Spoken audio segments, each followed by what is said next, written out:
Can you believe that Drag Race came out 16 years ago?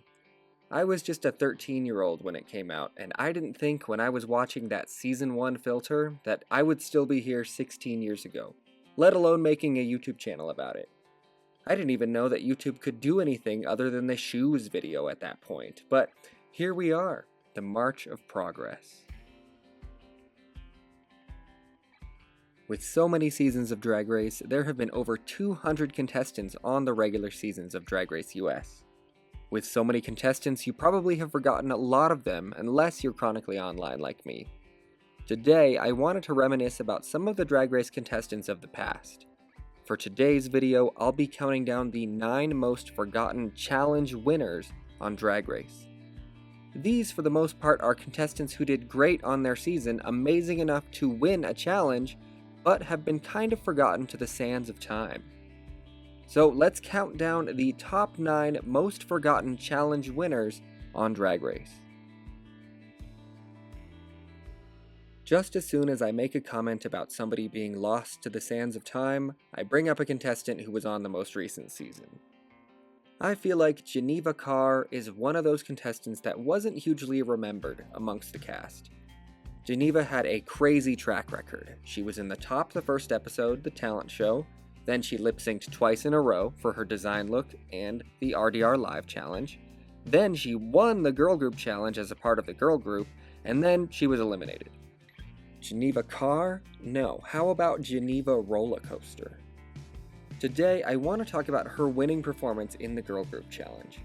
This was the first girl group challenge in Drag Race US where the entire group was given the challenge win. For this performance, I think the queens that really came out as the winners of this challenge were Megami and Nymphia Wind. Megami for kind of being the leader of the group, and Nymphia for being the best performance in the group. My favorite, my Iman LePage, also came out looking good because of her fun whisper verse and her flips and tricks, while Geneva was kind of the fourth queen there. Geneva's performance in this challenge is a lot of fun and deserved to win along with her sisters in the group. However, I think if fans looked back and were asked who won this challenge, they would remember Megami, they would remember Nymphia, but I'm not sure they would remember that Geneva was also there. But we are remembering her today. Can you believe that Season 10 had 2 musicals? The one that you probably remember is the Cher musical, which was great, but you might have forgotten the Farmer musical. The Farmer musical was a challenge where the queens had to perform musical numbers about medication. Yeah, I think that's how you could describe it.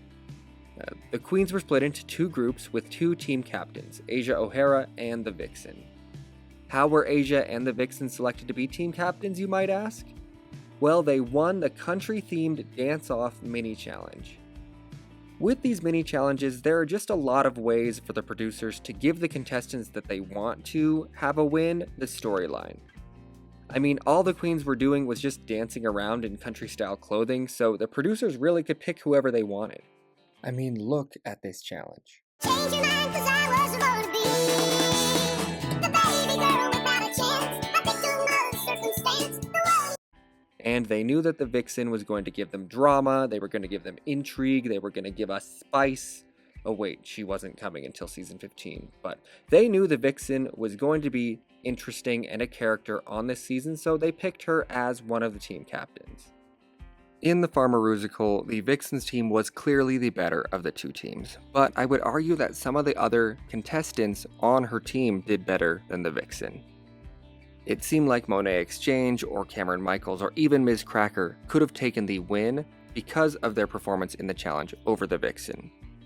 I even think Dusty Ray Bottoms from Asia's team was one of the best performances of the week and was maybe robbed of that win. The whole concept of a team captain winning a challenge is kind of confusing to me, and I'm glad that Drag Race doesn't really do it very much anymore. The team captain is a role that they're just given for winning the mini challenge, so the winner was either going to be Asia or Vixen, depending on whose group did better. That doesn't really seem fair to the other contestants because that means that they have 0% chance of winning that challenge. Cass, 0 chance of winning the game. But at the end of the day, the Vixen won the challenge, her group was great, and you might have forgotten that she was the winner. The next queen I want to talk about was my favorite back on Season 5. It was the delightfully adorable Ivy Winters, and no, I'm not going to do it in the RuPaul voice. She won the Can I Get an Amen parody challenge. For this challenge, in case you forgot, the queens had to parody the 1980s We Are the World performance, write inspirational lyrics, and perform them. This was also kind of close to when they redid it in 2010 for Haiti, if you remember that. Ivy sounded beautiful because she's a singer, but I think Roxy, Alaska, and Jinx put on better performances that are more memorable than my girl Ivy. Even Coco and Alyssa I remember more than Ivy in this challenge. Ivy really wasn't destined to go any higher than 7th place on Season 5 of Drag Race. She was just kind of there to support Jinx's storyline throughout the season. We had Alaska talks on one side, then we had the Alyssa versus Coco storyline on the other side, and then we had Jinx as the lovable underdog throughout the season. That's why I was so surprised that they gave the win to Ivy in this case, because I don't think they expected Ivy to go much further in the competition. I'm still grateful that they gave my girl Ivy a win for this challenge, but I think when people look back, they remember this more than this. Just don't sashay. The next queen on my list is also from a recent season, but I think people have kind of blocked out her win or thought another queen won this challenge. And that was Aura Mayari winning the girl group challenge on season 15. For this girl group challenge, the contestants needed to create granny girl groups and perform them each in a different genre. One group was given country, one group was given hip-hop, and one group was given heavy metal.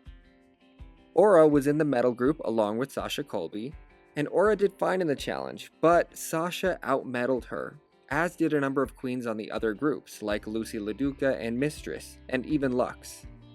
However, Aura was given the win, and that's why we have Aura Mayari as a challenge winner in the history of Drag Race. I think this win is kind of forgotten for two reasons. First, the fans really think Sasha deserved to win this challenge, and she did amazing in the challenge. But the producers didn't want to give Sasha's 2 wins so early on in the competition. That's why they moved it on to Aura. The second reason is that Aura just didn't make it very far on this season. She won this challenge, but she rested a little bit too hard on her laurels and completely flopped the next challenge, which was Daytona Wind Part 2. She ended up being eliminated by Jax that following episode. Aura was a really fun queen who had some of the best fashion of the season, but her girl group win has been lost to the Daytona Wind. In a season with Alaska, Jinx, Roxy, Detox, Alyssa, and Coco, we actually had 2 other queens snag a win on Season 5. The first one that I mentioned earlier was Ivy Winters, but the second was Linacia Sparks.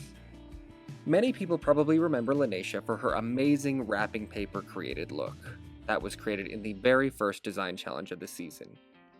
In my mind, that's the challenge that Linacia won. However, that's not actually what happened. Roxy Andrews was given the win for that first episode design challenge, and Linacia actually won the second episode.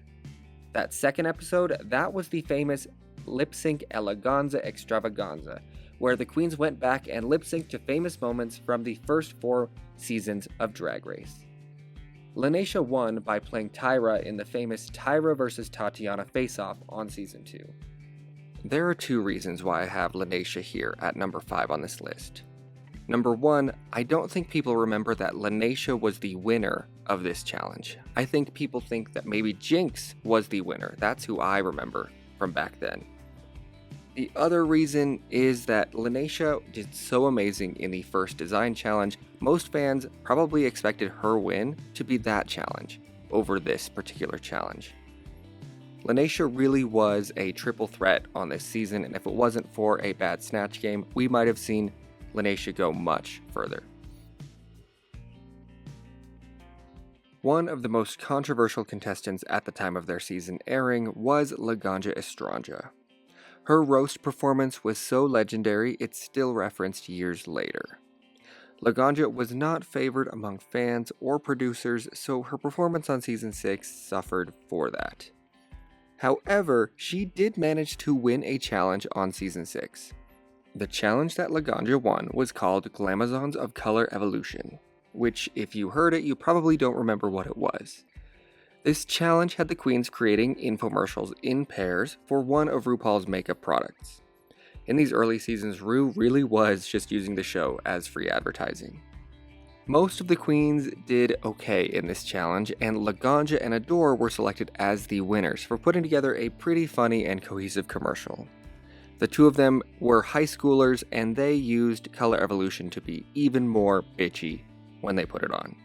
I think at the time, a lot of people would have given the win to Bianca Del Rio and Trinity K. Bonet for sort of a storyline for Trinity, but Laganja and Adore did a pretty good job in this challenge, and it gave Adore more ammo moving forward, and Laganja was there. That's another forgotten challenge winner. Long before she took her fateful Uber ride, Robbie Turner was a Drag Race Challenge winner. Robbie Turner competed on Season 8 of Drag Race and actually did a pretty good job. I think most fans remember her for her Uber stories and for her rollerblading lip sync against Cynthia Lee Fontaine. So it's not surprising that you might have forgotten she won the New Wave Girl Groups Challenge on Season 8.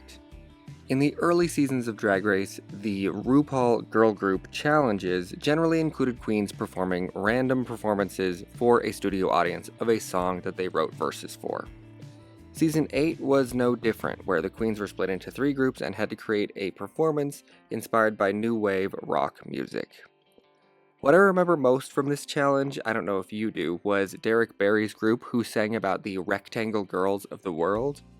Rectangle girls of the world! Robbie was in a group with Kimchi and Naomi Smalls, and they actually outperformed the other 2 groups, which I don't think was expected by production. Robbie especially truly captured the essence of New Wave in a way that a lot of the other groups were not able to do. And I really don't think the judges expected the group with Naomi, who was kind of quiet, Kimchi, who was kind of quiet, and Robbie, who was somewhere in the middle throughout this season, to be the best group of the week, especially when one of the groups was Bob the Drag Queen, Acid Betty, and Thorgy Thor. But really, there was no denying that Kimchi, Naomi, and Robbie definitely destroyed this challenge, with Robbie especially being the one declared the winner. All the way back on Season 2, Sahara Davenport was one of the fan favorites going into the season. She was sort of one of the bigger names back in those early days. From the second season of Season 2, the queens had to compete in the Star Bootylicious burlesque performance and collect money from a studio audience. They also had to sell coupons for cherry pie on the street and collect money from those people. The group that collected the most money won the challenge. This challenge is kind of similar to what we saw earlier with the Vixens win in the Farmarusical.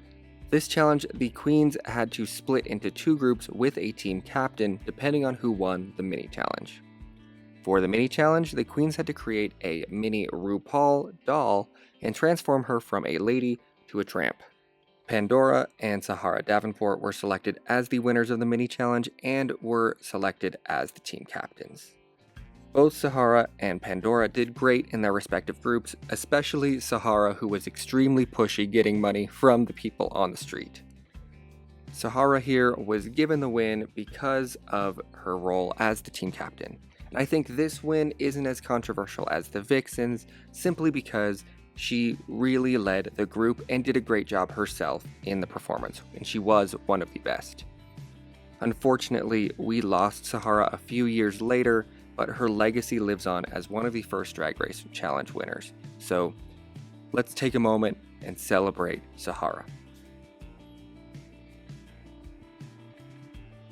After scouring the internet for all the seasons of Drag Race and all the winners, the queen that I think had the most surprising win across all seasons was Madame LaQueer from Season 4. Madame LaQueer won one of the worst challenges in Drag Race history, the Wrestling Challenge. This challenge isn't bad because it wasn't entertaining, because it really was, It was bad because it caused so many injuries, and why are we having drag queens wrestle each other? Imagine taking drag queens from their auditions and telling them, yeah, now you have to wrestle each other. These early seasons of Drag Race, they were really just doing whatever they wanted. Both Madame LaQueer and Chad Michaels were chosen as the winners because they did a great job of embodying their wrestling persona and stayed in character the entire competition. They took their nerves that they talked about prior to the performance and really shook them off and went for it, which is what I think Rue was looking to get out of this. Someone else that I think did really well that we don't talk about was Jiggly Caliente, and she deserves some praise for this episode too. I think many fans don't remember Madame LaQueer at all from watching these early seasons, and that's fair because she didn't make it much further than this episode that she won.